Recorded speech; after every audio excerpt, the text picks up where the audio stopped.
Et voilà, que pensez-vous de mon swing? Bon, je sais, c'est pas terrible, mais il faut dire que je suis vraiment pas un spécialiste du golf. En tout cas, c'est quand même très amusant et c'est sans doute la première fois qu'on voit ça.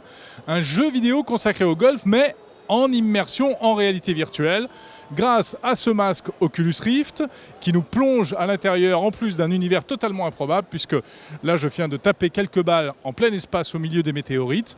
Alors comment ça fonctionne? D'une part le masque et d'un autre côté eh bien, le club qui est symbolisé par cette baguette avec une balle au bout, dont les mouvements sont détectés par le capteur Kinect qui est ici. Ça nous vient d'où cette innovation plutôt insolite?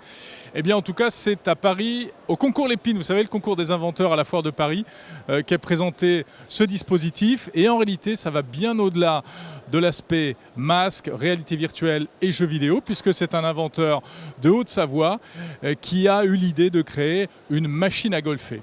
Alors il s'agit d'un dispositif d'accompagnement du geste de golf. J'ai eu l'idée de concevoir une machine qui accompagne le geste, un rail de guidage.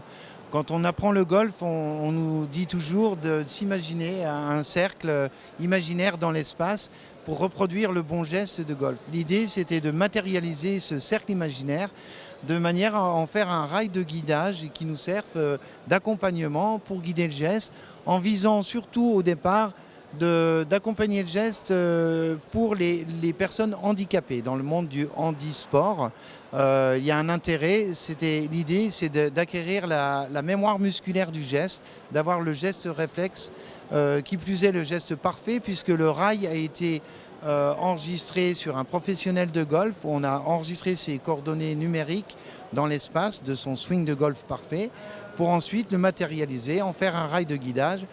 Avec ce dispositif-là, on pourra taper des vraies balles de golf qui vont revenir dans un filet, se repositionner sur tee. Automatiquement, on pourra jouer au golf sans avoir à aller sur les parcours de golf.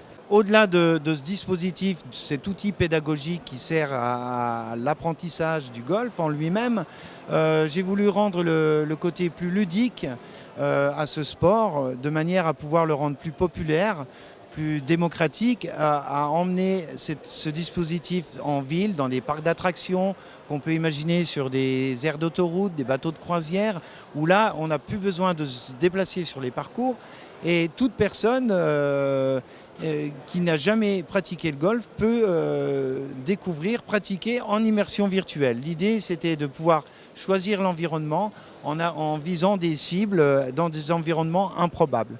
Et cette invention a déjà été primée, elle a reçu la médaille d'or du concours Lépine européen récemment à Strasbourg. Alors, vous avez forcément envie d'essayer, de taper une petite balle dans le monde virtuel. Malheureusement, ce n'est pas pour tout de suite. Vous l'avez compris, ce sera d'abord destiné au lieu public. Mais peut-être que la commercialisation sous forme de jeux vidéo arrivera un jour.